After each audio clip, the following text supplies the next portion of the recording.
Hello everyone, स्वागत है आपका हमारे यूट्यूब चैनल में। जैसे कि दोस्तों आज के इस क्लास में हम लोग पढ़ने वाले हैं एएलपी टेक्नीशियन के लिए प्रीवियस ईयर क्वेश्चन पेपर को देखेंगे, जो कि आपका प्रैक्टिस सेट पर आधारित आपको यहाँ पर आपको दिया गया है।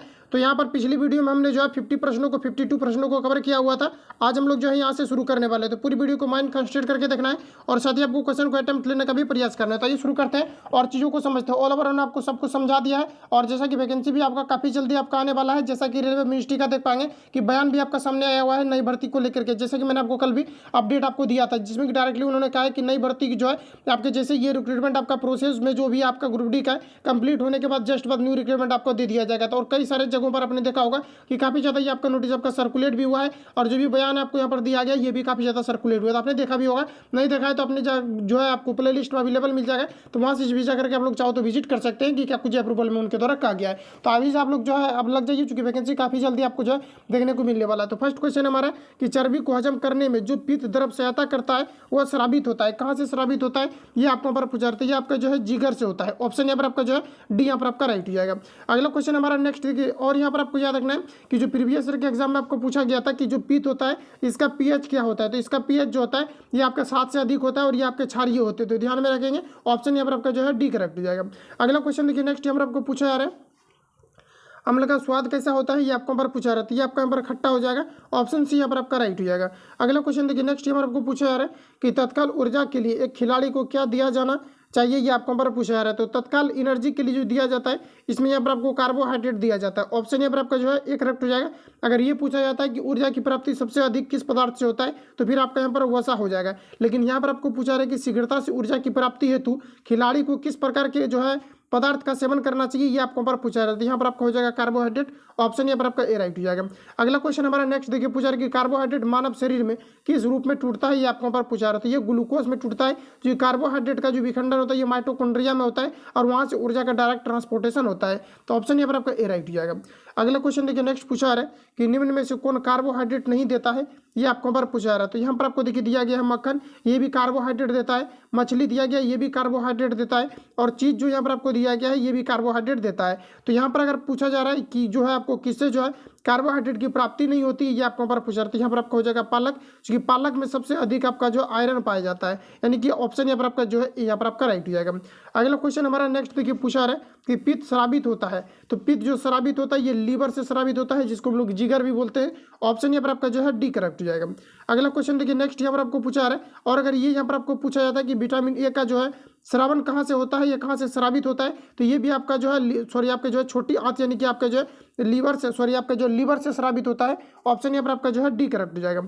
अगला क्वेश्चन देखिए नेक्स्ट यहाँ पर आपको पूछा जा रहा है पेट में भोजन को पचाने के लिए निम्नलिखित में से किसकी आवश्यकता खास होती है, ये आपको पर पूछा रहा था। यहाँ पर आपका एंजाइम हो जाएगा। यही क्या करता है कि HCl के कारण से जो एंजाइम की HCl क्या करता है, एंजाइम की क्रियाविधि को तेज कर देता है और ये क्या होता है कि भोजन को विखंडित करता है। यहाँ पर आपको पूछा रहा है कि पेट में भोजन को पचाने के लिए निम्नलिखित में से किसकी आवश्यकता खास होती है, तो यहाँ पर आपका एंजाइम हो जाएगा। ऑप्शन सी यहाँ पर आपका राइट हो जाएगा।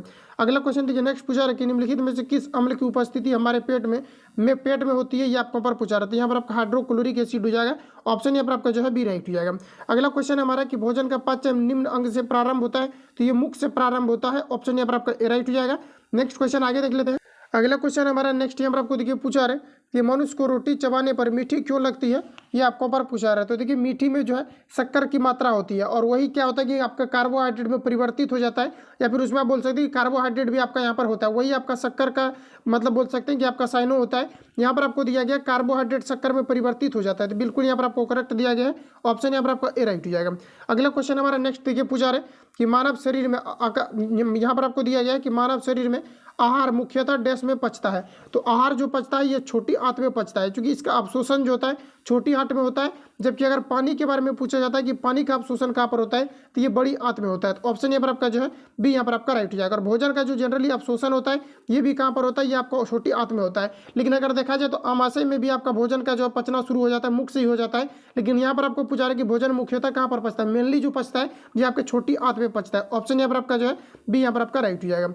अगला क्वेश्चन हमारा नेक्स्ट देखिए पूछा रहा है कि मनुष्य के शरीर में अधिकांश भोजन कहाँ पचता है, ये आपको हमारा बताना है। तो ये आपका पर हो जाएगा छोटी आंत, क्योंकि मुख्यतः या फिर अधिकांश जो भोजन पचता है और अवशोषण जो होता है ये छोटी आंत में होता है। ऑप्शन यहाँ पर आपका बी राइट हो जाएगा। अगला क्वेश्चन देखिए नेक्स्ट पूछा रहा है विटामिन सी का सबसे अच्छा स्रोत क्या है, ये आपको यहाँ पर पूछा जा रहा है। तो विटामिन सी का सबसे अच्छा स्रोत जो है ये आंवला होता है, लेकिन अक्सर ये खट्टे फलों में अधिकतर ये आपका पाया जाता है। लेकिन खट्टे फलों में अगर बात किया जाए कि सबसे अधिकतम, तो ये आपके आंवला में पाया जाता है। लेकिन यहाँ पर आपको दिया गया है नींबू, ऑप्शन यहाँ पर आपका बी करेक्ट हो जाएगा। ये सभी आपके खट्टे फल के अंतर्गत आ जाएगा। अगला क्वेश्चन हमारा नेक्स्ट देखिए पूछा रहा है, इंसुलिन निम्नलिखित में मनुष्य के किस अंग से निकलता है, ये आपको ऊपर पूछा रहा है। ये आपका यहाँ पर हो जाएगा पैक्रियाज, ऑप्शन यहाँ पर आपका राइट हो जाएगा। और पूछा गया था प्रीवियस ईयर में कि इंसुलिन के अल्पस्रावन के कारण से किस प्रकार की बीमारी होती है, तो इससे जो है मधुमेह, जिसको हम लोग डायबिटीज बोलते हैं, ये बीमारी जो इंसुलिन के अल्पस्रावन के कारण से ही होता है। ऑप्शन यहाँ पर आपका ए राइट हो जाएगा। अगला क्वेश्चन देखिए नेक्स्ट पूछा रहे, अग्नाशय को पाचक रस के उत्पादन के लिए उत्तेजित करने वाला हार्मोन निम्नलिखित में से कौन सा है, ये आपको पर पूछा जा रहा है। तो अग्नाशय को पाचन रस के उत्पादन के लिए उत्तेजित करने वाला हार्मोन कौन सा है, ये आपको पर पूछा जा रहा है। तो ये आपका सिक्रेटिन हो जाएगा, ऑप्शन यहाँ पर आपका सी करेक्ट हो जाएगा। क्योंकि HCl आता है, HCl जैसे ही आता है इसको उदासीन करने के लिए पित्त से एक द्रव छोड़ा जाता है जो कि आपके क्षारीय होते हैं, और ये जो पित्त का जो द्रव निकलता है बाहर, इसको उत्तेजित जो किया जाता है ये सिक्रेटिन एंजाइम के द्वारा किया जाता है। तो ऑप्शन यहाँ पर आपका जो है सी राइट हो जाएगा। अगला क्वेश्चन देखिए नेक्स्ट पूछा रहे कि मनुष्य निम्नलिखित में से किस अंग के बिना भी कार्य कर सकता है, ये आपको पर बताना है। तो यहाँ पर आपको दिया गया है दांत, तो दांत के बिना तो कार्य कर ही सकता है। यहाँ पर आपको दिया गया है लीवर, तो लीवर के बिना भी अगर देखा जाए तो कार्य नहीं कर सकता है, क्योंकि लीवर डैमेज होगा, क्योंकि लीवर एक ही पाया जाता है। अगर ये डैमेज होगा तो फिर व्यक्ति की मृत्यु हो सकती है। तो यहाँ पर आपको जैसा कि दिया गया है लीवर, तो लीवर से भी कहीं ना कहीं बच सकता है। लेकिन यहाँ पर ऑप्शन के अकॉर्डिंग अगर देखा जाए तो आपका टॉलिन्स दिया गया, ऑप्शन यहाँ पर आपका जो है बी यहाँ पर आपका राइट हो जाएगा। अगला क्वेश्चन देखिए नेक्स्ट यहाँ पर आपको पूछा रहा है कि वह अंग, सॉरी यहाँ पर आपको देखिए क्या दिया गया है कि किस अंग के बिना भी कार्य कर सकता है। ये टॉलिन्स के बिना कार्य कर सकता है, जबकि दांत दिया गया है, क्योंकि दांत से भी क्या होता है कि भोजन को तोड़ने का काम किया जाता है। तो ये भी इसके बिना भी क्या है कि किसी न किसी कार्य को नहीं कर सकते हैं। इसके अलावा लीवर दिया गया, लीवर अगर डैमेज होगा तो फिर काफ़ी ज़्यादा जो है व्यक्ति की मृत्यु हो सकती है, क्योंकि लीवर एक ही पाया जाता है। जैसे किडनी की अगर बात किया जाए या फिर फेफड़ा की बात किया जाए, तो ये सभी क्या होता है कि एक जोड़ा में पाया जाता है। एक अगर बंद भी हो जाता है तो दूसरा कार्य करते रहता है। तो यहाँ पर आपको लीवर दिया गया जो कि एक ही पाया जाता है। और इसमें अगर देखा जाए तो जो कोशिका का विभाजन होता है, अगर मान लिया जाए कि लीवर अगर डैमेज हो जाता है किसी कारण से, इसमें हालांकि काफ़ी जल्दी जो है फिर ऊर्जा लेकर के और जो है काफ़ी जल्दी इसको जो है फिर पुनः जो पूर्वावस्था में लाया जा सकता है। लेकिन काफ़ी ज़्यादा जब डैमेज हो जाता है तो इससे मृत्यु भी हो सकता है। और इसमें अगर देखा जाए तो इसका डैमेज होने के बाद जो काफ़ी ज़्यादा जो रिकवर किया जाता है ये यकृत यानी लीवर के द्वारा ही किया जाता है। और ये काफ़ी ज़्यादा जो है बॉडी के लिए आवश्यक भी होता है। इस वजह से क्या होता है कि डैमेज होने के बाद जो है मृत्यु भी हो जाता है। इसके अलावा यहाँ पर आपको त्वचा दिया गया, तो त्वचा के बिना भी कार्य नहीं किया जा सकता है, क्योंकि त्वचा के द्वारा अगर देखा जाए तो कई सारे इसमें जो आपके परत भी बने हुए होते हैं। और इसी से क्या होता है कि जैसे त्वचा है, तो अगर त्वचा अगर हट जाता है तो फिर बॉडी का जो भी मतलब बोल सकते हैं कि जो संरचना है ये काफ़ी ज़्यादा डैमेज हो जाएगा। और त्वचा माइटोकॉन्ड्रिया वगैरह जो भी होता है ये त्वचा के अंतर्गत ही आपका दूसरी तीसरी परत में आपका पाया जाता है। तो इससे भी काफ़ी ज़्यादा नुकसानदायक हो सकता है। तो यहाँ पर आपका correct answer option number B यहाँ पर आपका जो है राइट हो जाएगा। अगला क्वेश्चन देखिए नेक्स्ट पूछा जा रहा है कि वह अंग जो मानव शरीर में पित्त का उत्पन्न करता है, ये आपको हमारा पूछा जा रहा है कि कहाँ से किया जाता है। तो ये आपका यकृत से किया जाता है, ऑप्शन यहाँ पर आपका जो है बी राइट हो जाएगा। अगला क्वेश्चन हमारा नेक्स्ट देखिए पूछा रहा है किस मानवांग में सर्वाधिक कोलेस्ट्रॉल उत्पादित होता है, ये आपको यहाँ पर पूछा रहा है। तो ये आपका यहाँ पर हो जाएगा यकृत, लीवर, ऑप्शन यहाँ पर आपका जो है ए राइट हो जाएगा। अगला क्वेश्चन हमारा कि मानव शरीर में भोजन के पाचन के संदर्भ में लाइपेज का स्रवण कहाँ पर होता है, ये आपको यहाँ पर बताना है। तो यह यहाँ पर आपका अग्नाशय हो जाएगा, ऑप्शन यहाँ पर आपका जो है सी राइट हो जाएगा। अगला यहाँ पर आपको देखिए नेक्स्ट में जो पूछा जा रहा है आपका 74 नंबर में, तो यहाँ पर आपको देखिए पूछा रहा है कि ग्रासिका एक नली है जो डैश कहलाती है, ये क्या कहलाता है, ये आपको यहाँ पर पूछा रहे थे। इसी को हम लोग ट्रैकिया बोलते हैं। तो यहाँ पर आपको ऑप्शन कट जा रहा है, डायरेक्टली यहाँ पर आपको आंसर याद रखना है। तो यहाँ पर आपका ट्रैकिया हो जाएगा, ठीक है। अगला क्वेश्चन हमारा नेक्स्ट देखिए पूछा रहा है कि निम्नलिखित एंजाइमों में से कौन सा सामान्यतः वयस्क मनुष्यों में विद्यमान नहीं है, ये आपको हमारा पूछा जा रहा है। तो ये आपका यहाँ पर रेनिन हो जाएगा, ऑप्शन यहाँ पर आपका जो है यहाँ पर आपका राइट हो जाएगा। अगला क्वेश्चन हमारा नेक्स्ट देखिए पूछा रहा है कि प्रतिवर्ती क्रिया का केंद्र कौन सा है, ये आपको पर पूछा रहा है। तो ये आपका स्पाइनल कॉर्ड हो जाएगा, ऑप्शन यहाँ पर आपका एक करेक्ट हो जाएगा। पूछा रहा है कि प्रतिवर्ती क्रिया का ये जो है कौन सा होता है, ये स्पाइनल कॉर्ड हो जाएगा, क्योंकि जो बॉडी के पीछे में जो रीढ़ लगा होता है इसी को हम लोग स्पाइनल कॉर्ड बोलते हैं। और इसी में काफ़ी सारा जो है यहाँ पर आपका एक जो है जालीनुमा आकृति की तरह वायर की तरह गया हुआ रहता है, जो कि क्या करता है कि जो हमारा जो मस्तिष्क होता है ये क्या करता है कि संवेदना या फिर बॉडी में किसी प्रकार का हलचल होता है तो यही क्या है कि स्पाइनल कॉर्ड जो है मस्तिष्क तक पहुंचाने का कार्य करता है। यहाँ पर आपको पूछा रहा है कि प्रतिवर्ती क्रिया का केंद्र क्या होता है, तो यहाँ पर आपका स्पाइनल कॉर्ड हो जाएगा, ऑप्शन यहाँ पर आपका ए राइट हो जाएगा। अगला क्वेश्चन हमारा पूछा रहा है कि लार की प्रकृति कैसी होती है, ये आपको यहाँ पर पूछा रहा है, इसका अम्लीय होता है, ऑप्शन यहाँ पर आपका जो है यहाँ पर आपका राइट हो जाएगा। अगला क्वेश्चन हमारा नेक्स्ट देखिए पूछा रहा है कि एंजाइम मूल रूप से क्या है, ये आपको हमारा पूछा रहता है। एंजाइम एक प्रकार का प्रोटीन है और यहीं से आपका क्वेश्चन पूछा जाता है क्या सभी एंजाइम प्रोटीन है या फिर सभी प्रोटीन आपके एंजाइम है या नहीं। तो आपको ध्यान में रखना है कि सभी जो एंजाइम है ये प्रोटीन हो सकता है, लेकिन सभी प्रोटीन जो है ये एंजाइम नहीं हो सकता। ये प्रीवियस के एग्जाम में आपका रिपीट भी हुआ था, तो ध्यान में रखेंगे। ऑप्शन यहाँ पर आपका जो है सी करेक्ट हो जाएगा। अगला क्वेश्चन हमारा नेक्स्ट देखिए पूछा रहा है, निम्न में से कौन सा रस भोजन का पाचन करता है, ये आपको यहाँ पर पूछा जा रहा है। तो ये आपका यहाँ पर पित्त रस हो जाएगा। ऑप्शन यहाँ पर आपका एक करेक्ट हो जाएगा, जो कि क्षारीय होता है और इधर से आपका जो HCl आपका आ जाता है और ये क्या करता है कि उदासीनीकरण अभिक्रिया को प्रदर्शित करता है पेट के अंतर्गत। चूंकि अम्ल और जब क्षार मिलकर के अभिक्रिया करता है तो ये उदासीन कर देता है। चूंकि ज़्यादा अगर क्षार भी हो जाएगा और ज़्यादा अगर अम्ल भी हो जाएगा तो ये फिर हानिकारक हो जाएगा। उस प्रकार से सिस्टमेटिक तरीका से ही बॉडी हमारा है, जो कि सभी प्रकार की क्रियाएं जो है सिस्टमेटिक तरीका से होते रहता है। तो इधर से आपका जो HCl आ जाता है अमाशय से, और पित्त से आपका जो है ये आपका पित्ताशय से रस निकल जाता है, जिसको हम लोग द्रव बोलते हैं। ये रस वही आपका द्रव हो गया और ये क्या करते हैं उदासीनीकरण अभिक्रिया को जो है बनाता है, जिसके वजह से भोजन का विखंडित होना ये शुरू हो जाता है। तो ऑप्शन यहाँ पर आपका जो है ये यहाँ पर आपका राइट हो जाएगा। अगला क्वेश्चन देखिए नेक्स्ट पूछा रहे कि पाचित खाना निम्नलिखित द्वारा अवशोषित किया जाता है। तो यहाँ पर आपका हो जाएगा क्षुद्रांता हो जाएगा, जिसको हम लोग छोटी आंत भी बोलते हैं। तो वर्ड यहाँ पर आपको जो है पकड़ना है कि यहाँ पर आपको दिया गया क्षुद्रांतरा, यहाँ पर आपको दिया गया है। तो ये आपका यहाँ पर छोटी आंत हो जाएगा जो कि भोजन का अवशोषण करता है। तो ऑप्शन यहाँ पर आपका सी राइट हो जाएगा।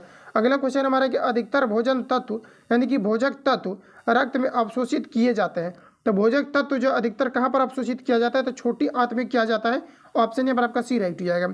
अगला क्वेश्चन हमारा कि कहाँ भोजन बताना यहाँ पर आपको कि कहाँ पाचन एवं श्वसन मार्ग एक दूसरे के अतिक्रम करता है, ये आपको यहाँ पर पूछा रहता है। ये जो है ग्रासनी में करता है। तो देखिए ग्रासनी जो होता है ये क्या होता है कि एक ही क्या होता है, जैसे कि मान लिया जाए इस प्रकार से यहाँ पर आपका ग्रासनी जो होता है जिसको लोग ट्रेकिया बोलते हैं, यहाँ पर क्या होता है कि भोजन और साथ ही हम लोग जो सांस खींचते हैं ये एक ही मार्ग में रहता है। लेकिन ये क्या होता है कि आमाशय से ठीक ऊपर ये क्या होता है कि अलग अलग में बढ़ जाता है। दूसरा पहला नली आपका जो है ये आपका फेफड़ा में चला जाता है, जिसमें कि ओनली जो है यहाँ पर आपका हवा यानी ऑक्सीजन जो हम लोग लेते हैं और जो भी हम लोग कार्बन डाइऑक्साइड वगैरह जो भी लेते हैं ये सारा फेफड़ा में आता है। उसके बाद यहाँ पर आपका जो ऑक्सीजन का फिल्ट्रेट होकर के हमारे बॉडी तक जाता है हीमोग्लोबिन के फलस्वरूप। लेकिन यहाँ पर अगर बात किया जाए जो भोजन आता है ये ठीक आपके आमाशय में चला जाता है। उसके बाद आमाशय का जो भी प्रक्रिया है ये आपका शुरू हो जाता है। तो यहाँ पर आपको पूछा जा रहा है कि पाचन एवं श्वसन ये एक दूसरे को अतिक्रमण कहाँ पर करता है। अतिक्रमण का मतलब एक दूसरे में मिल जाता है, यानी लड़ता कहाँ पर है, तो ये आपका ट्रेकिया में लड़ता है। तो यहाँ पर जो आपका करेक्ट आंसर हो जाएगा ये आपका ग्रासनी हो जाएगा, जिसको ट्रेकिया भी बोलेंगे। ऑप्शन यहाँ पर आपका जो है सी करेक्ट हो जाएगा।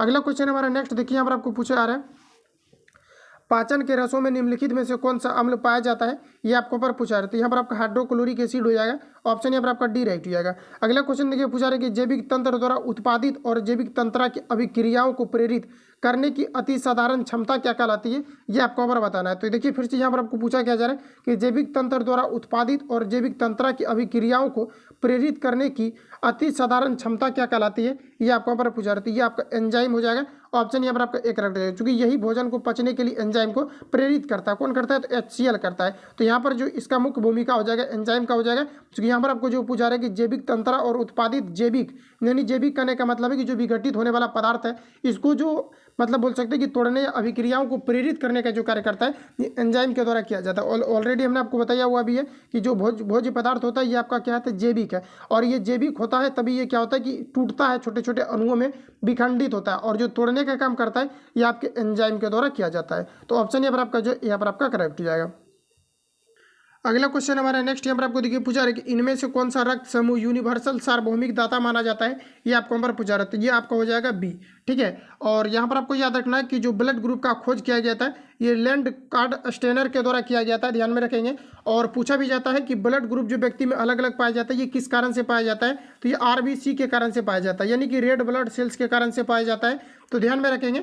और इसके अलावा देखिए यहाँ पर आपको पूछा जा रहा है कि जो आपके यूनिवर्सल जो दाता माना जाता है तो ये O को माना जाता है। O पॉजिटिव वाला जो है किसी को भी ये डोनेट कर सकता है। इसके अलावा देखिए AB जो होता है इससे भी रिलेटेड क्वेश्चन पूछा जाता है। तो आपको याद रखना कि AB जो होता है ये सभी से डोनेट कर सकता है, सॉरी आपको जो है सभी से एक्सेप्ट कर सकता है, बट ये डोनेट सिर्फ AB वाला को ही करेगा। तो ध्यान में रखेंगे। ऑप्शन यहाँ पर आपका जो है बी यहाँ पर आपका राइट हो जाएगा। अगला क्वेश्चन देखिए नेक्स्ट यहाँ पर आपको पूछा रहा है इनमें से कौन सा एक रक्त समूह नहीं है, ये आपको यहाँ पर पूछा रहा है। तो देखिए ए जो होता है ये भी आपका ब्लड ग्रुप ए के अंतर्गत आता है, क्योंकि ए बी और ए बी और ओ ये सभी आपके ब्लड ग्रुप है। और यहाँ पर आपको ऑप्शन यहाँ पर आपको बी में दिया गया ए बी, तो इसी का टूटा हुआ भाग क्या है, तो आपका ए है। क्योंकि ए बी क्या होता है कि अगर किसी का ब्लड ग्रुप अगर ए बी है तो ये क्या होता है कि उसके होने वाले संतान में ए बी हो सकता है और ये बी भी हो सकता है। इसके अलावा ओ भी दिया गया, तो ये आपका सार्वभौम जो है आपके यूनिवर्सल डोनर माना जाता है। जबकि अगर सी को देखा जाए तो ये किसी प्रकार का आपका जो है ब्लड ग्रुप नहीं है। तो ऑप्शन यहाँ पर आपका जो है सी करेक्ट हो जाएगा। अगला क्वेश्चन हमारा नेक्स्ट यहाँ पर आपको देखिए पूछा आ रहा है 5th नंबर में, वह विकल्प चुने जो संवहनी तंत्र के संदर्भ में सत्य नहीं है। तो यहाँ पर आपको देखिए 5 नंबर से इसलिए स्टार्ट हो गया क्योंकि यहाँ पर आपको टॉपिक वाइज दिया गया, तो उस टॉपिक से आपका सारा क्वेश्चन आपका खत्म हो गया। तो नेक्स्ट टॉपिक में यहाँ पर आपको दिया गया है कि वह विकल्प चुने जो संवहनी तंत्र के संदर्भ में सत्य नहीं है। ये आपको पर पूछा रहा है कि कौन सा गलत है। ऑप्शन यहाँ पर आपको ए में दिया गया है कि लाल रक्त संवहनी संयोजी उत्तक होता है, तो बिल्कुल करेक्ट दिया गया है क्योंकि जो रक्त होता है ये क्या है, एक प्रकार का तरल संयोजी उत्तक है। ऑप्शन यहाँ पर आपका ए करेक्ट हो जाएगा।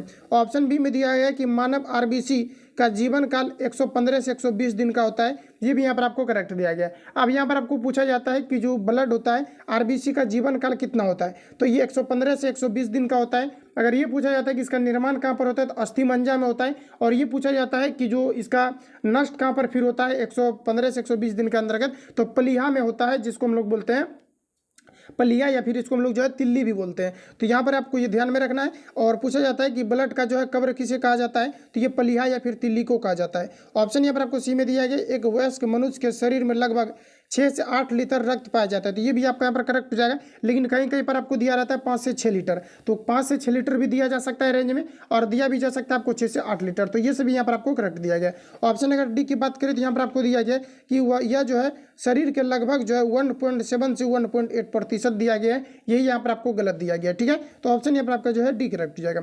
अगला क्वेश्चन देखिए, नेक्स्ट पूछा है कि परिसंचरण तंत्र के बारे में निम्न में से कौन सा विकल्प सही नहीं है, ये आपको पर बताना है। ऑप्शन ए में दिया गया कि परिसंचरण तंत्र मनुष्य के कुल भार का लगभग 7 पॉइंट आपका जो है 8% होता है, तो ये यहाँ पर आपको करेक्ट दिया गया है। ऑप्शन यहाँ पर आपको बी में दिया गया है कि लाल रुधिर कणिकाओं की आयु 120 से 115 दिनों की होती है, बिल्कुल करेक्ट दिया गया है। ऑप्शन सी में दिया गया एक वयस्क मनुष्य के शरीर में 6 से 8 लीटर जो है खून होता है, ये भी यहाँ पर आपको करेक्ट दिया गया। ऑप्शन यहाँ पर आपको डी में दिया गया केवल रक्त ही श्वेत प्रवाही संयोजी उत्तक है, ये आपका यहाँ पर गलत हो जाएगा, क्योंकि यहाँ पर आपको कहा जा रहा है केवल रक्त ही श्वेत प्रवाही संयोजी उत्तक है, बिल्कुल गलत दिया गया है। क्योंकि हड्डी भी अगर देखा जाए तो ये भी क्या एक प्रकार का संयोजी उत्तक है, लेकिन यहाँ पर आपको कहा जा रहा है कि केवल रक्त ही संयोजी उत्तक है, तो ये आपका यहाँ पर गलत हो जाएगा। और यहाँ पर आपको जो दिया गया था कि ये शरीर का जो है 1.7 से 1.8% के बीच होता है, ये आपको यहाँ पर गलत दिया गया था। यहाँ पर एग्जैक्ट देख लीजिए कितना होता है, तो आपका 7.8 से सॉरी आपका 7.8% लगभग ये आपका होता है। तो ऑप्शन यहाँ पर आपका जो है डी यहाँ पर आपका करेक्ट हो जाएगा। अगला क्वेश्चन हमारा सामान्य मानव रक्त क्या है, ये आपको यहाँ पर पूछा रहा है, तो ये आपका थोड़ा क्षारीय होता है। क्योंकि अगर देखा जाए तो रक्त का जो पीएच मान होता है ये आपका 7.4 होता है, तो ये क्या होता है 7 से अधिक हो जाता है तो ये आपका क्षारीय होता है। ऑप्शन डी यहाँ पर आपका राइट हो जाएगा, ये थोड़ा क्षारीय होता है। अगला क्वेश्चन हमारा कि एक स्वस्थ व्यक्ति का रक्तदाब कितना होता है, ये आपको पर पूछा जा रहा है, तो ये जो है 120 से जो है 80 के बीच होता है। क्योंकि हम लोग का जब ब्लड ये जब पंप किया जाता है हृदय के द्वारा तो 120 के स्पीड से किया जाता है, और पुनः जब ये क्या होता है कि फुफ्फुस सिरा के द्वारा जब ये फेफड़ा में आता है शुद्धिकरण के लिए तो ये 80 की स्पीड से आता है। तो ये अगर ये पूछा जाता है कि ब्लड को जो पंप किया जाता है कितना के रफ्तार से, तो 120 के रफ्तार से, जबकि पुनः ये वापस आता है तो 80 के रफ्तार से आता है। इसलिए ब्लड का जो माना जाता है कि ब्लड का जो आपका ये आपका होना चाहिए, मतलब जो पंप करने की, या तो फिर जनरली जो पूछा जाता है कि एक व्यक्ति में जो रक्तदाब होता है ये कितना होता है, तो ये आपका 120 से लेकर के आपका जो 180 के रेंज में होता है। तो यहाँ पर आपको ध्यान में रखना है, अगर 120 से अधिक हो जाएगा तो ब्लड प्रेशर हाई हो जाएगा, जबकि 80 से अगर कम हो जाता है तो ब्लड प्रेशर लो हो जाएगा। तो 180 से जो यहाँ पर आपको 80 दिया गया है, 120 से 180, ऑप्शन यहाँ पर आपका जो है यहाँ पर आपका सी राइट हो जाएगा। अगला क्वेश्चन हमारा नेक्स्ट में यहाँ पर आपको पूछा रहा है कि रक्त का कौन सा घटक भोजन CO2 और नाइट्रोजन कचरे का परिवहन करता है, ये आपको पर पूछा रहा था, ये प्लाज्मा करता है। ऑप्शन यहाँ पर आपका जो है डी करेक्ट हो जाएगा। अगला क्वेश्चन हमारा नेक्स्ट देखिए पूछा रहा है कि मानव शरीर का पीएच स्तर क्या होता है, ये आपको पर पूछा रहा है। तो ये देखिए यहाँ पर जो क्वेश्चन पूछा गया है ALP टेक्नीशियन के एग्जाम में आपका 20/8/2018 में पूछा गया था, और इस बार NTPC के एग्जाम में भी ये आपका पूछा गया था कि मानव शरीर का पीएच मान कितना होता है, जिसमें कि काफ़ी ज़्यादा कन्फ्यूज थे छात्र। तो यहाँ पर इसका जो एग्जैक्ट इसका मान होता है ये आपका 7.0 से लेकर के 7.8 के बीच होता है। तो ध्यान में रखेंगे, ये ALP के एग्जाम में आपका प्रीवियस ईयर में रिपीट भी हुआ था, और फिर आपके NTPC के एग्जाम में आपका जो अभी आपका करंटली आपका एग्जाम जो 2022 में एंड हुआ था वहाँ पर भी आपका क्वेश्चन पूछा गया था। तो यहाँ पर आपको ऑप्शन यहाँ पर आपका जो है राइट हो जाएगा। अगला क्वेश्चन देखिए नेक्स्ट यहाँ पर आपको पूछा है कि रक्त इनमें से कौन सा घटक ऑक्सीजन का परिवहन करता है, ये आपको यहाँ पर पूछा रहता है, ये आरबीसी के द्वारा किया जाता है। ऑप्शन यहाँ पर आपका कट रहा है, डायरेक्टली याद रखेंगे कि जो इनमें से पूछा जा रहा है कि रक्त का संघटक ऑक्सीजन का परिवहन कौन करता है, तो ये आरबीसी के द्वारा किया जाता है। क्योंकि आरबीसी ही क्या करता है कि ब्लड को अलग अलग कोशिकाओं में पहुंचाता है। कि आरबीसी जब यहाँ पर फेफड़ा में आता है तो शुद्ध होने के बाद ये फिर क्या करता है कि इसमें जो है आपके इसमें यहाँ पर क्या होता है कि हीमोग्लोबिन आपका रहता है। हीमोग्लोबिन ही क्या करता है, ऑक्सीजन को ये जो है ये छांटता है। ऑक्सीजन को जो छांटता है हीमोग्लोबिन के द्वारा छांटा जाता है। क्योंकि फेफड़ा में अगर देखा जाए तो वायुमंडल में नाइट्रोजन भी है, कार्बन डाइऑक्साइड भी है और ऑक्सीजन भी है। तो ये सभी क्या होता है कि हमारे फेफड़ा तक जाता है, लेकिन वहाँ से हम लोग क्या करते हैं, सिर्फ ऑक्सीजन लेते हैं। और ऑक्सीजन सिर्फ ये कैसे जाता है, तो इसको क्या करता है, हीमोग्लोबिन के द्वारा इसको जो है छांट लिया जाता है कि ये ऑक्सीजन है। तो इसको लेकर के सीधा चल जाता है बॉडी के अंतर्गत और ये हर एक जगह कोशिकाओं में जो है प्रवेश करता है। तो यहाँ पर जो आपका करेक्ट आंसर हो जाएगा, जो पूछा है कि रक्त इनमें से कौन सा घटक ऑक्सीजन का परिवहन करता है, तो यहाँ पर आपका हो जाएगा आरबीसी। लेकिन अगर ये पूछा जाता है कि जो ऑक्सीजन को पहचानने का कार्य करता है किसके द्वारा, तो ये हीमोग्लोबिन के द्वारा ही पहचाना जाता है। और हीम नामक एक रंजक पाया जाता है जिसके कारण से ब्लड का जो रंग होता है ये लाल होता है। ये भी प्रीवियस ईयर में पूछा गया था कि जो ब्लड का रंग जो है लाल किस कारण से होता है, तो याद रखें कि हीम नामक एक रंजक पाया जाता है। तो आज के इस क्लास में लोग इतना ही कवर करेंगे, जितनी भी और क्वेश्चन आपका बचा हुआ है इसको यहाँ पर जो आपको कवर किया जाएगा। ठीक है, तो मिलते हैं नेक्स्ट वीडियो में। जो लोग चैनल पर नए चैनल को सब्सक्राइब करके बेल आइकन को प्रेस करना, क्योंकि जब भी वीडियो अपलोड होगा तो आप नोटिफिकेशन पहुंचते रहेगा। मिलते हैं नेक्स्ट वीडियो में, तब तक के लिए जय हिंद।